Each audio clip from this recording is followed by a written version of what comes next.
వందనాలు. దేవుడు మిమ్మల్ని మీ కుటుంబాలు దీవించిన గాక. ఈనాటి దేవుని వాగ్దానం కీర్తన గ్రంథము 37వ అధ్యాయము 34వ వచనము.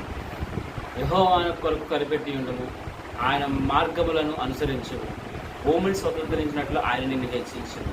దేవుని వాగ్దానం ప్రకారం తెలియజేస్తున్న విషయం ఏమిటంటే, మనం ఆయన కొరకు కనిపెట్టే వారంగా ఉంటే, ఆయన మన జీవితాల్లో ఆయన ఉండి ఆయన మన బ్రతుకులు నడిపించే విధంగా ఆయన కొరకే మనం కనిపెట్టే వారంగా ఉంటే, దేవుడు మార్గాలను ఆయన అనుసరించి ఆయన మార్గాలు మనకు తెలియజేస్తున్నాడు.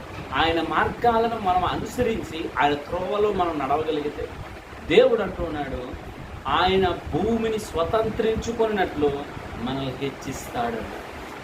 దేవుడు మనల్ని హెచ్చింపులోనికి నడిపిస్తాడు. ఈరోజు నువ్వు తగ్గింపు జీవితంలో నలిగిపోతున్న స్థితిలో ఉండొచ్చు.